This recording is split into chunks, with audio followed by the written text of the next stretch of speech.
Capítulo 18 de Apocalipse nos leva ao desfecho da relação entre a igreja e o mundo em que ela se encontra. Nós sabemos pela Bíblia que a igreja está no mundo, mas ela não pertence a este mundo, não deve se integrar a este mundo, o que a coloca numa situação pelo menos delicada em termos de lógica natural. Nós somos cercados por uma cultura totalmente avessa à palavra de Deus, mas estamos aqui. Precisamos nos manter fiéis à palavra de Deus num mundo que não é nosso, mas no qual nós estamos. Metade do século passado, em 1951, um pensador chamado Richard Niebuhr lança a sua obra magna chamada Cristo e Cultura. Alguns anos depois ela foi traduzida para o português e nessa obra ele destaca a grande dificuldade que os cristãos enfrentam com relação ao seu lidar com a cultura do mundo. E ele estabelece alguns princípios pelos quais isso pode ser observado ao longo da história. Ele então apresenta algumas opções para essa relação entre cristãos e cultura. E com cultura podemos estabelecer aí o pensamento daquilo que está no mundo ao nosso redor. E ele apresenta 5 possibilidades. A primeira delas e eu só vou mencionar, não vou falar delas, que seria o uso muito exagerado de tempo. Mas a primeira dessas possibilidades é Cristo contra a cultura. E nesse princípio o cristianismo se encontra numa oposição fundamental e irreconciliável com a cultura secular, com aquilo que está ao nosso redor e com todos os valores deste mundo. A segunda possibilidade é o Cristo da cultura, em que o cristianismo é visto como a coroação, e a realização dos melhores aspectos da cultura humana a partir do subjugar a Cristo, que tem uma conexão muito forte com um terceiro ponto, que é o Cristo acima da cultura, em que Cristo se mostra sempre superior e transcendente e vai conciliar a cultura a partir da sua própria regência sobre tudo, mantendo assim a sua autoridade divina. O quarto postulado chama-se Cristo e cultura em paradoxo, que é uma posição muito cara para algumas correntes dentro do cristianismo, em que há uma tensão que é irreconciliável entre a lealdade a Cristo e a participação na cultura, mas considerando que os cristãos vivem pacificamente em ambas essas categorias. E o quinto ponto é Cristo, o transformador da cultura. Muita gente abraça essa aí, em que Cristo redime e transforma a cultura, renovando a própria cultura de acordo com os valores do reino de Deus.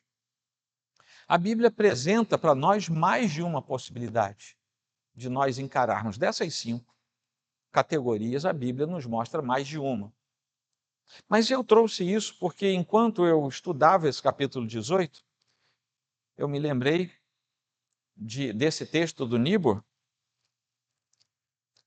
E aqui no capítulo 18 de Apocalipse, nós temos explicitamente apenas a primeira possibilidade sendo colocada, que é Cristo contra a cultura.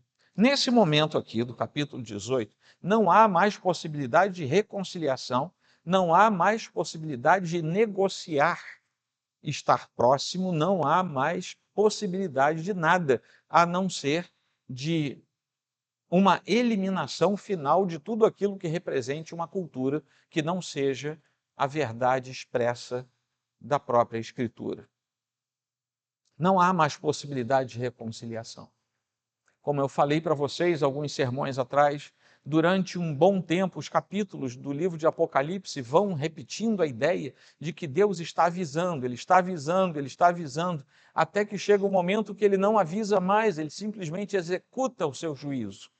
E é exatamente nesse momento que nós estamos agora, no capítulo 18. E nós começamos esse capítulo com o anúncio de uma queda, e a queda da grande cidade, aquela sobre a qual nós vimos no capítulo 17. E apesar de parecer invencível naquele momento, para um cidadão, para um cristão do final do primeiro século, apesar de parecer invencível, o Império Romano, sobre o qual naturalmente João estava falando, ele haveria de cair um dia. João antevia profeticamente que isso, quando acontecesse, seria de modo contundente e seria de modo rápido. Por isso que diversas vezes se repete no capítulo 18 que em apenas 1 hora tudo aquilo aconteceu. Não quer dizer que em 60 minutos aquilo aconteceria, mas quer dizer que seria algo muito rápido. Quando Deus desferir o golpe do seu juízo, vai ser muito rápido. Essa é a ideia de João no capítulo 18. E a motivação para a queda daquela grande cidade chamada Babilônia é nada mais do que o próprio julgamento de Deus, é o juízo de Deus que se estabelece contra toda sorte de oposição a ele. Nesse momento, outro anjo desce do céu, nós lemos ali no começo, com características muito particulares, porque era um anjo com grande autoridade. Isso não é mencionado sistematicamente para outras aparições de anjo em Apocalipse, mas aqui diz que ele, além de ter uma grande autoridade, a terra foi iluminada pela glória daquele anjo. Então nós devemos imaginar que João está tentando descrever para nós um ser angélico de grande poder e de grande autoridade enviado por Deus com essa tarefa. E qual era o papel desse anjo? Era mostrar nessa cena introdutória, que são os primeiros 8 versículos do capítulo 18, que ele, ao chegar, grita com uma voz poderosa que os dias de Roma, os dias daquela grande Babilônia, que nós já sabemos por outros sermões que se referia à capital do próprio Império Romano naquele tempo, estavam contados, eles estavam chegando ao fim, e alguma coisa haveria de acontecer, e isso aconteceria muito rápido. O anjo começa a anunciar, caiu a grande Babilônia com uma voz poderosa já no pretérito. Ele não diz aqui a grande cidade vai cair, mas ele diz já caiu a grande Babilônia, fazendo coro com o anjo que fala algo muito parecido lá no capítulo 14, versículo 8, em que nós lemos assim: seguiu-se outro anjo, o segundo, dizendo: caiu a grande Babilônia, que fez com que todas as nações bebessem o vinho do furor da sua prostituição. Esse anjo, no capítulo 14, estava profetizando aquilo que haveria de acontecer, e o anjo do capítulo 18 já está dizendo: isso já aconteceu. A partir daí, ouve-se desde o céu uma advertência sobre a urgência de o povo de Deus se separar por completo e, em definitivo, de qualquer tipo de proximidade com a Babilônia. Existe uma advertência aqui para que os interesses da Babilônia e a proximidade da Babilônia sejam abandonados por todos os que são filhos de Deus. A ordem é direta e tem uma finalidade muito clara, que é não permitir que o povo de Deus participe dos pecados da Babilônia e, consequentemente, tampouco seja alvo do juízo que se abateria da parte de Deus sobre esse mundo. Isso soa muito familiar aos cristãos daquele tempo, porque desde a antiguidade havia referências a esse respeito. Saiam da Babilônia, fujam do meio dos caldeus, diz Isaías no capítulo 48. Fora, saiam de lá, não toquem em coisa impura, saiam do meio dela, diz Isaías no capítulo 52. Saia do meio dela, meu povo, que cada um salve a sua vida, diz Jeremias no capítulo 51. No final do século I, os cristãos sabiam dessas passagens e entendem o que João tem a dizer quando ele escreve: saiam daí, porque aí não é o lugar de vocês. Quando os judeus saíram da Babilônia no tempo de Ciro, Deus disse para eles não levarem nada que fosse ímpio, impuro, para não carregarem nada, porque aquilo tinha uma relação direta com os ídolos. Quando Paulo exorta os coríntios a que abandonassem o paganismo em que eles estavam mergulhados e que eles dedicassem as suas vidas apenas a Cristo, ele estava dizendo que mesmo próximo dos romanos da cidade de Corinto, eles não podiam, como cristãos daquela igreja, se manterem próximos de tal maneira que estivessem misturadas com o paganismo. Para os cristãos daquele tempo, a exortação não queria dizer sair fisicamente daquele lugar. Não é essa a ideia. Assim como nós não somos instados hoje a deixar fisicamente o mundo em que vivemos, senão nós viraríamos quakers, amish, vamos morar no interior, vamos cortar os nossos meios de comunicação, vamos não ter mais carro, vamos morar lá num lugar que seja plenamente isolado, porque lá essa grande Babel, essa grande Babilônia não vai interferir na nossa vida. Nós já temos a interferência porque somos pecadores. E não adianta vivermos numa ilha, se é que seria possível isso, não é essa a ordem de Deus. A ordem é cortar o vínculo do nosso coração com aquilo que está neste mundo que jaz no maligno. As coisas deste mundo conduzem ao afastamento de Deus e a um postulado pagão. É isso que a Bíblia diz quando nos orienta que nós devemos deixar o mundo, nos afastar do mundo, sair das coisas do mundo, deixar as coisas do mundo. Isso não é algo físico, mas é algo da nossa espiritualidade. É bem verdade que após esse passo da nossa espiritualidade, é possível que fisicamente nós tenhamos que nos impor em algumas situações, mas por causa da nossa espiritualidade. Para os cristãos de hoje, do nosso tempo, a mensagem, portanto, é que nós devemos nos separar espiritualmente, moralmente, de todas as coisas deste mundo. Nós não podemos participar dos pecados deste mundo. Nós devemos estar fora desse ambiente de pecados em que nós estamos. Enquanto estivermos neste mundo, nós devemos viver em total harmonia com a palavra de Deus, em busca da santidade do Senhor, separando-nos do mundo no sentido em que a palavra nos ordena. Sejam santos, porque eu sou santo. Isso é estar separado das coisas do mundo. Não é literal, não é físico, é espiritual, é moral. E é assim que nós devemos viver para Deus.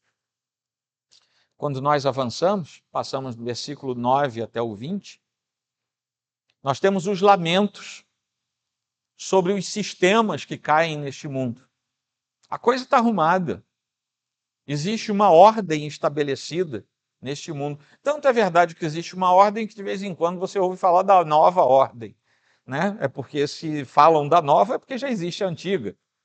Então, existe uma ordem estabelecida, as coisas funcionam segundo alguns parâmetros.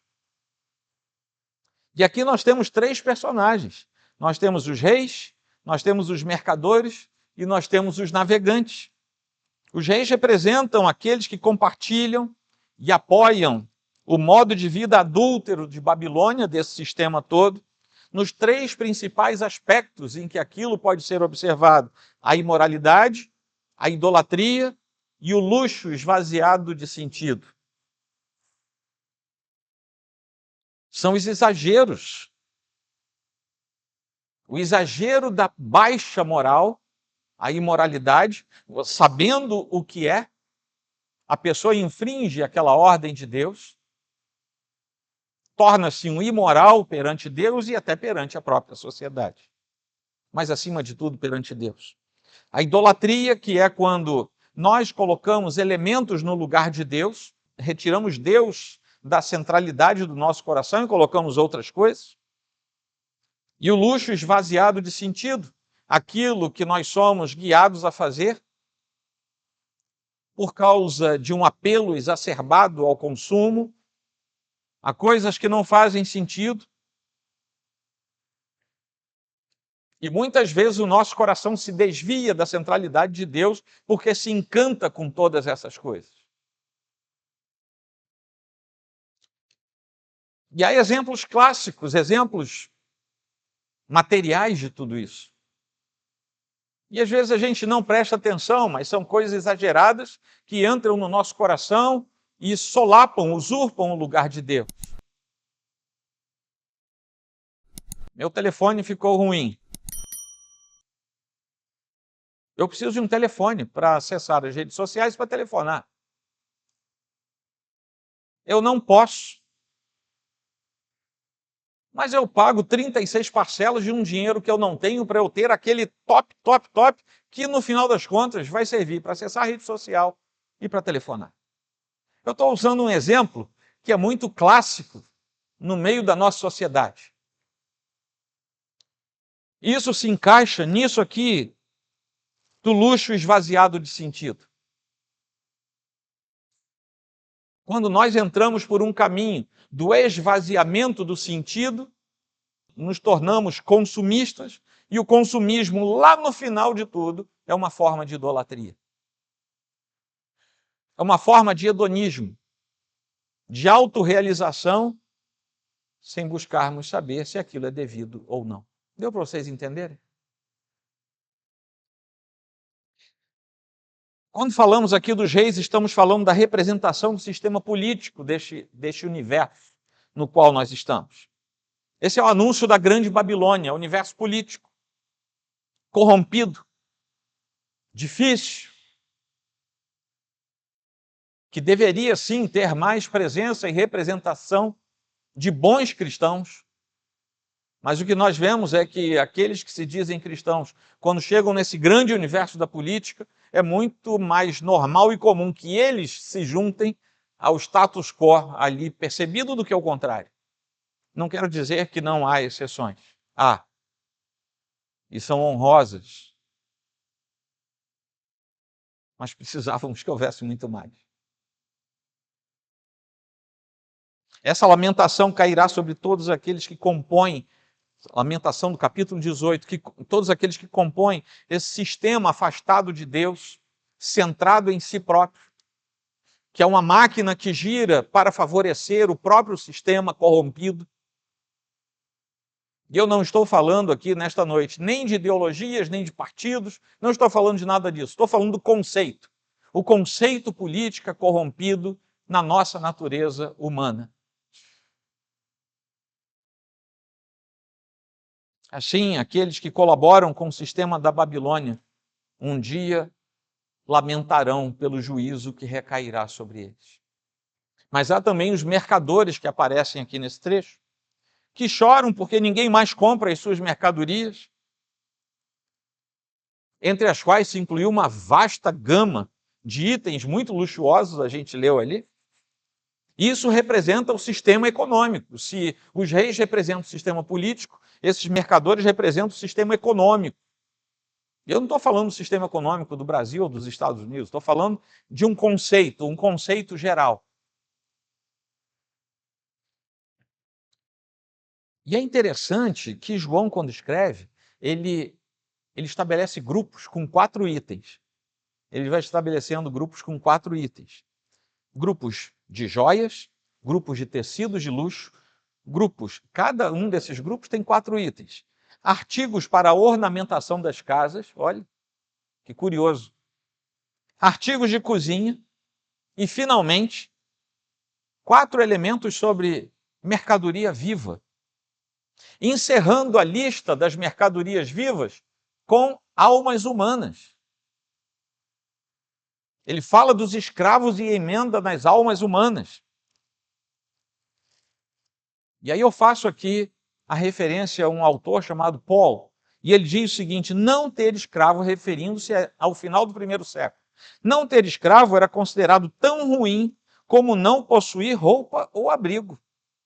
Olha só como é que era a mentalidade do final do 1º século, e sobre ela João está falando. Cidadãos pobres, vejam bem, cidadãos pobres tinham somente 3 a 4 escravos. Não estou falando do processo de escravidão da época das navegações. Estou falando daquele processo de escravidão que sempre existiu na história humana, o que é hediondo, é nefasto, mas acompanha toda a história humana, por outros motivos, que não apenas o transporte e a venda de seres humanos como se fossem mercadoria. Somente ter 10 escravos, perfazia um número apenas suficiente. E Paul, ele escreve de tal forma que a gente perceba a frieza com que isso era tratado no final do primeiro século. Aliás, no período do Império Romano, em que ele tem mais destaque militar e econômico. Muitas guerras de invasão dos romanos tinham como finalidade arranjar mais escravos. Não era nem simplesmente para trazer os despojos de guerra, mas, acima de tudo, para ter os escravos em suas mãos. Algumas famílias, sim, somente 200 escravos era considerado um número grande para uma casa. A partir de 200, você falava assim, rapaz, você é rico demais, sei lá. Não sei como é que as pessoas pensavam, mas quando chegava a um número desse, que é absurdo, você ter 200 pessoas apreendidas para você ser dono de 200 almas humanas, e é por isso que João usa isso, ele não para nos escravos, ele emenda almas humanas.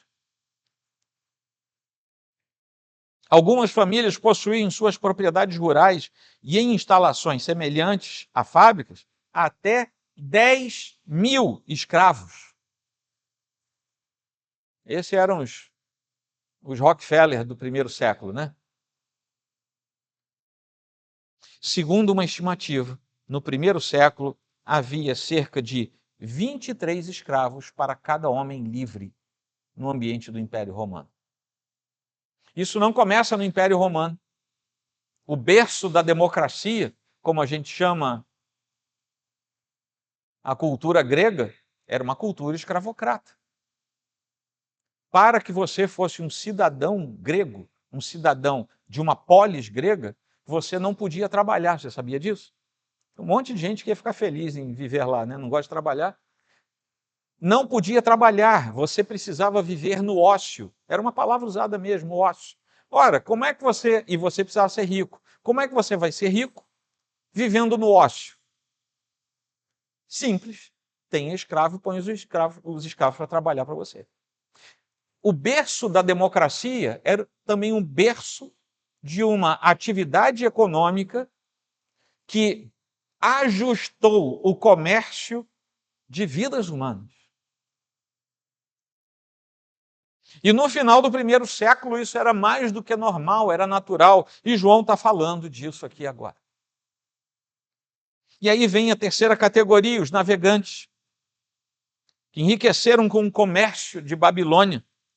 E esse é o sistema comercial, é o leva e traz, é o varejo, sabe? É a quitanda, da quitanda até o hipermercado.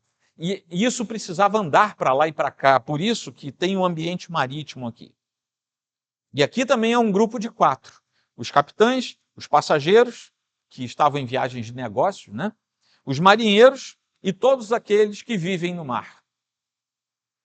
E João vai estabelecendo sempre grupos de 4 ao longo do capítulo 18. Todos eles entoam um cântico fúnebre. Todos eles se lamentam como se estivessem num ofício fúnebre. E como é que eu sei disso? Pela palavra grega que é usada para esse canto, que cada um desses grupos entoa. Era um canto que era entoado nos funerais. O peso sobre o coração deles era tamanho.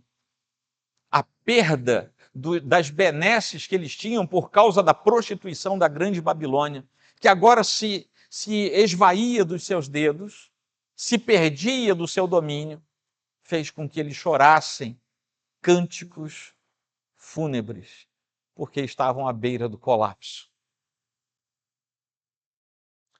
Os santos são os apóstolos e profetas de Deus, convocados para se regozijarem no seu lar celeste.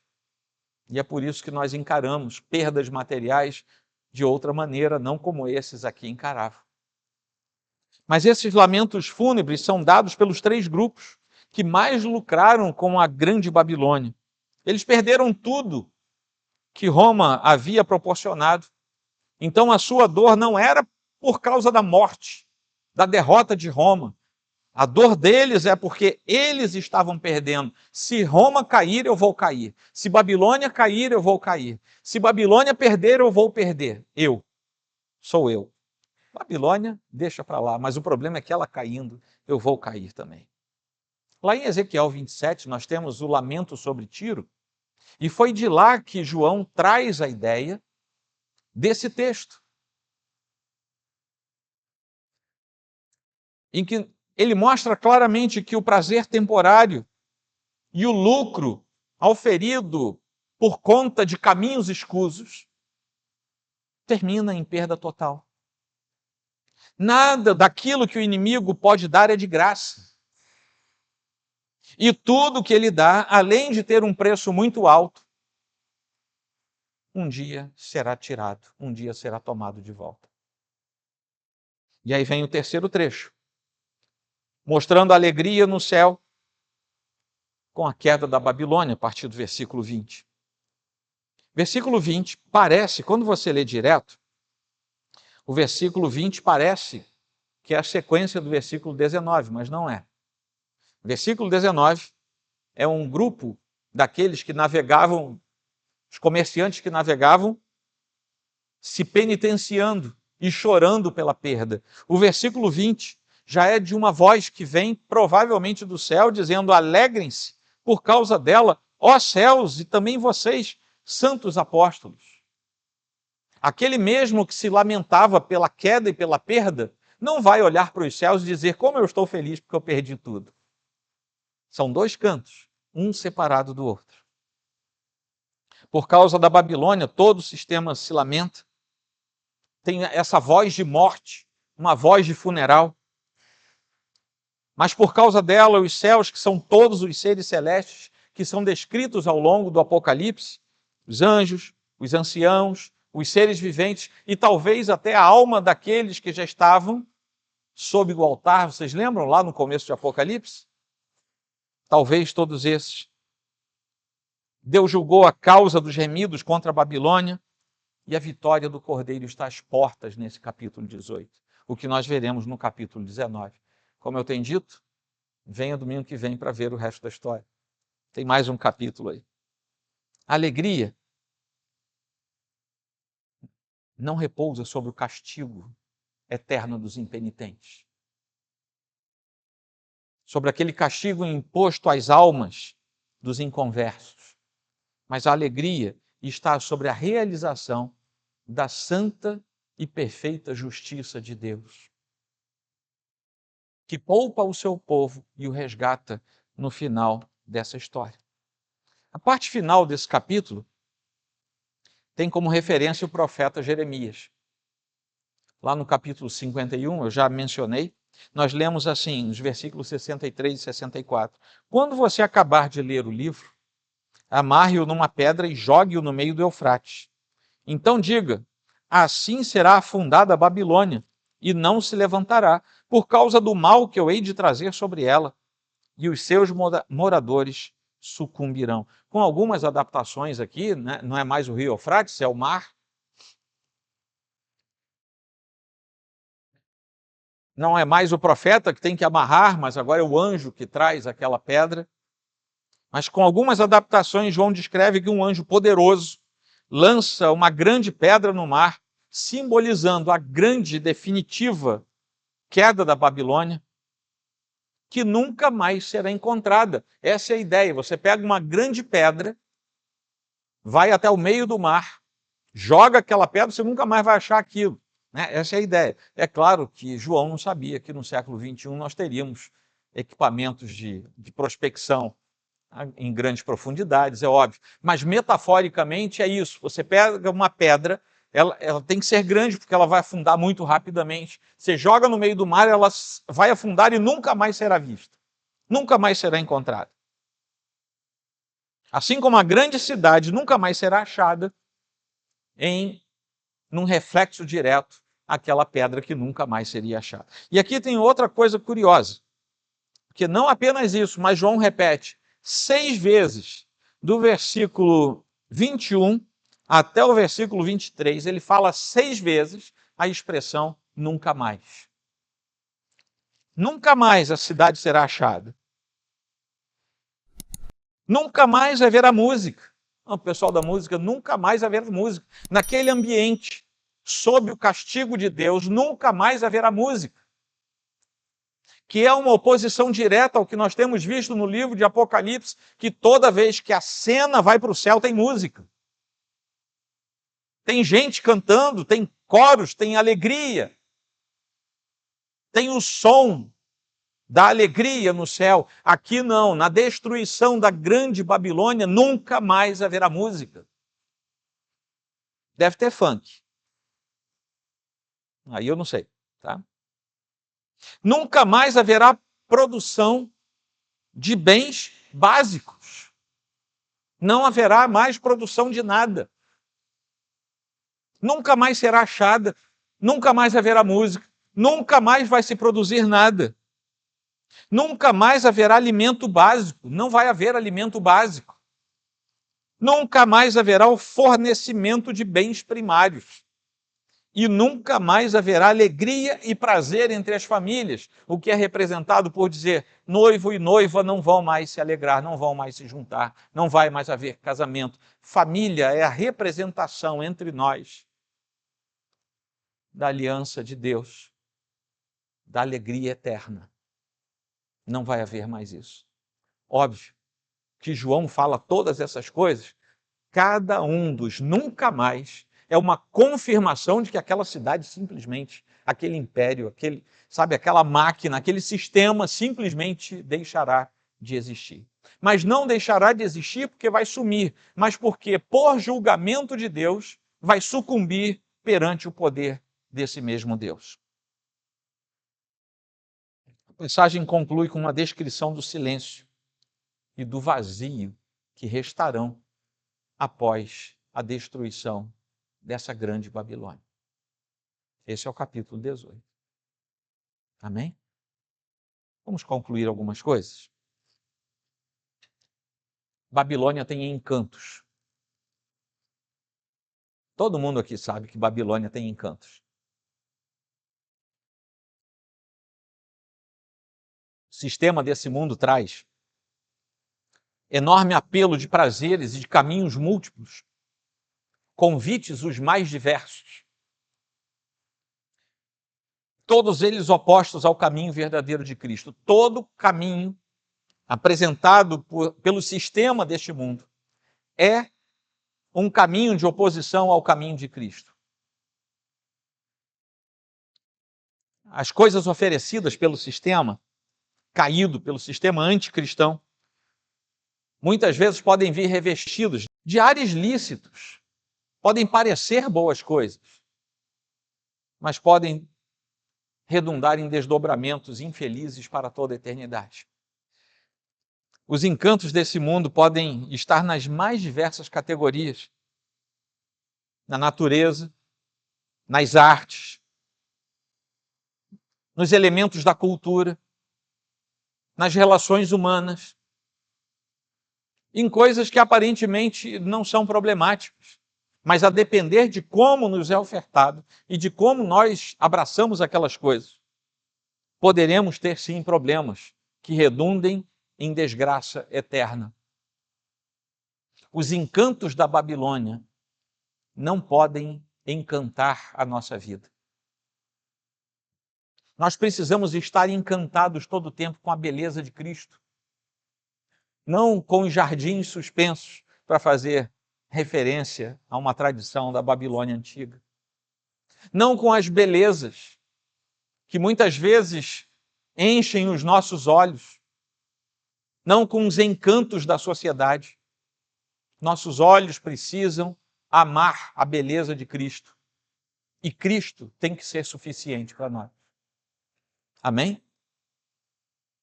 Segunda conclusão, é óbvia, mas é bom a gente lembrar que estar no mundo não pode representar o pertencimento ao mundo. Não pode representar o aliançar-se com o mundo.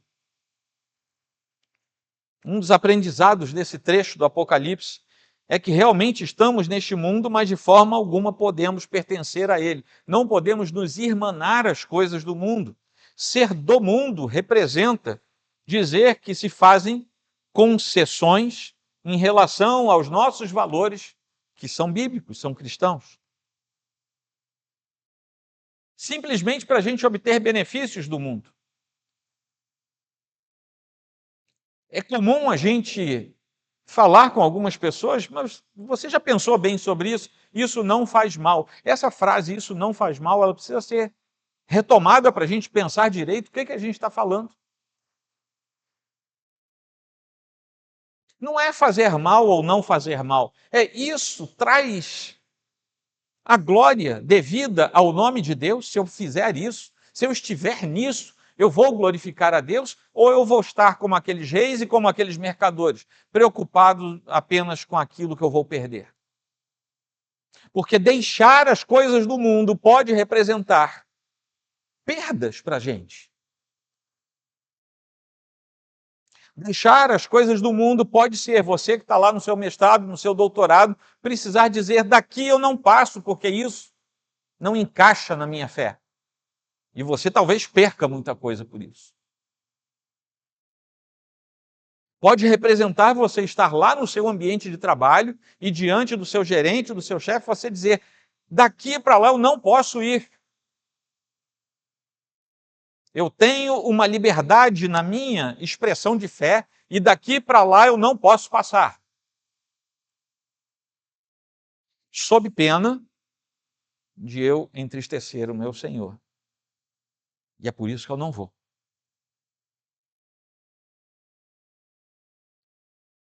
Cortar os laços com o mundo pode significar orar 3 vezes ao dia com a janela aberta. Quando alguém falou, não pode mais orar. E depois pode resultar em você ir parar perto de leões famintos.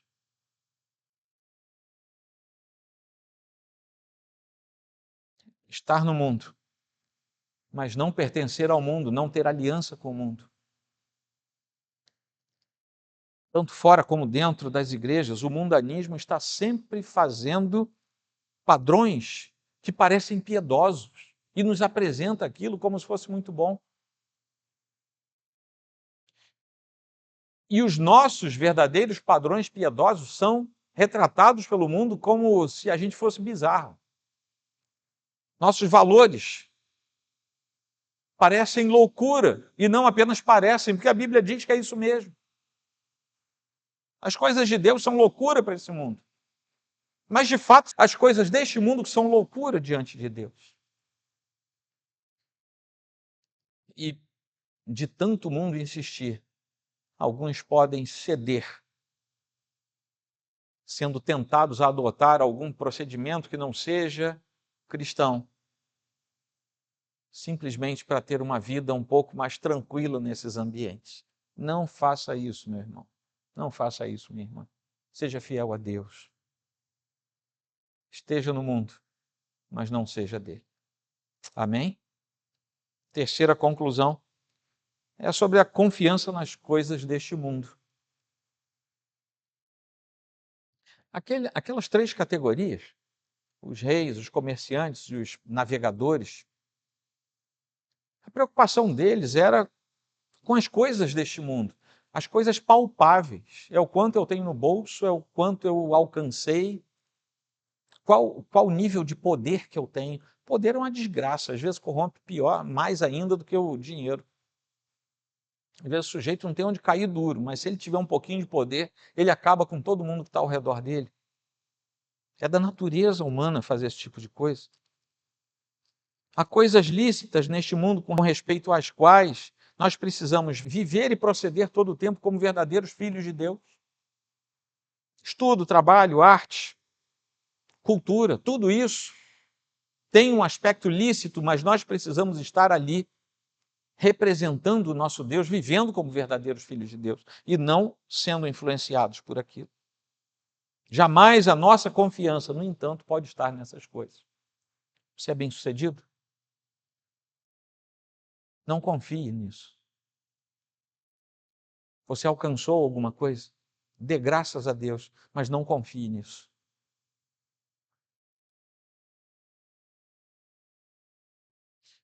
algum tempo atrás tinha um pianista, eu esqueci o nome dele agora, ele estava se preparando para ir para a Europa para fazer uma turnê. Aí ele foi andar num calçadão aqui, numa praia aqui do Rio, acho que foi na Barra, sei lá. Tropeçou, caiu, quebrou a mão. É um senhor já. Mas vejam bem, é uma coisa tão banal a gente tropeçar e cair. Né? Faz parte, tem a famosa lei que não deixa a gente ficar boiando, a gente tem que cair mesmo. Mas vejam bem, estou falando de algo lícito. Ele ia tocar piano, fazer a sua turnê pela Europa, tropeçou, quebrou a mão.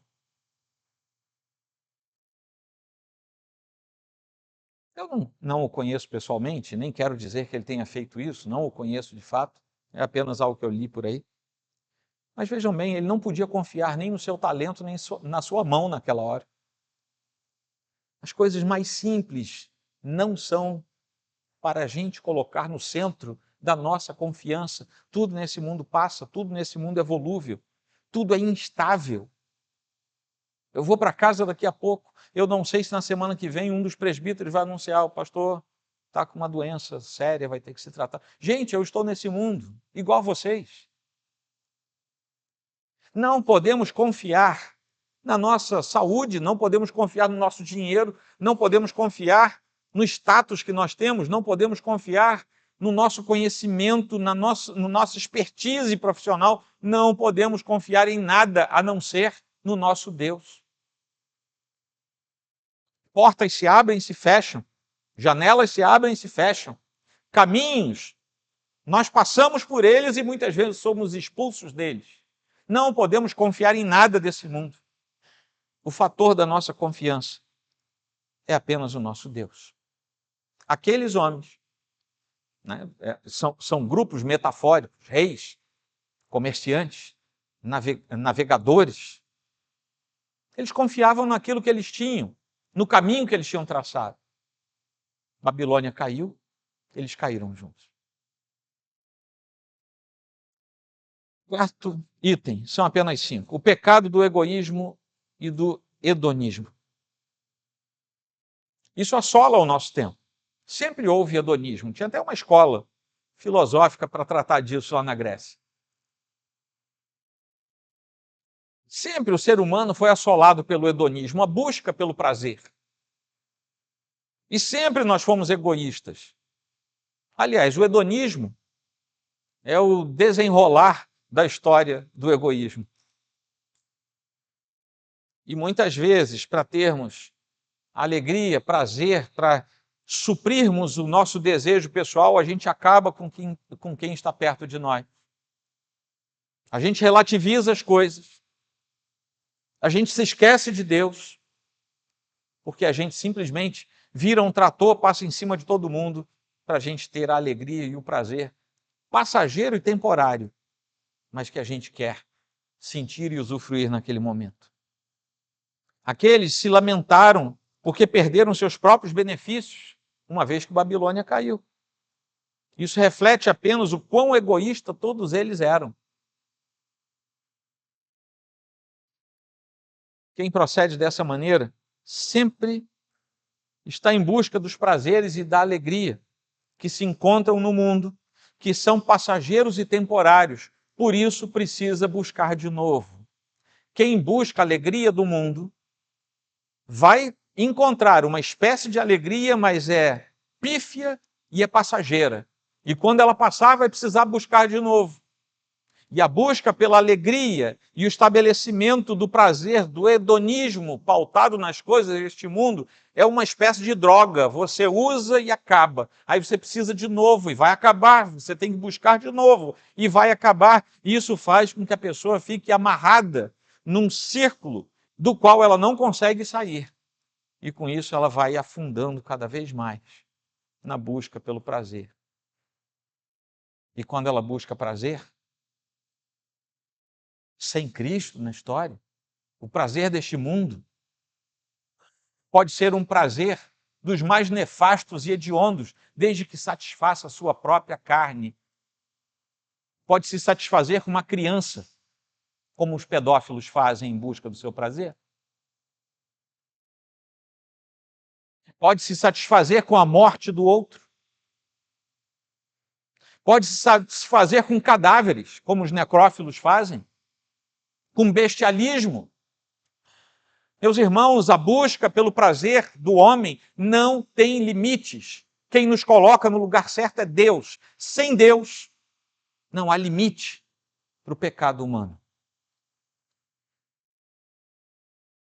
E vai aumentando, e vai afundando, e vai mergulhando, vai se tornando cada vez mais atolado na lama do pecado. Egoísmo e hedonismo. Doenças do pecado de quem está na Babilônia, de mãos atadas junto com a grande Babilônia.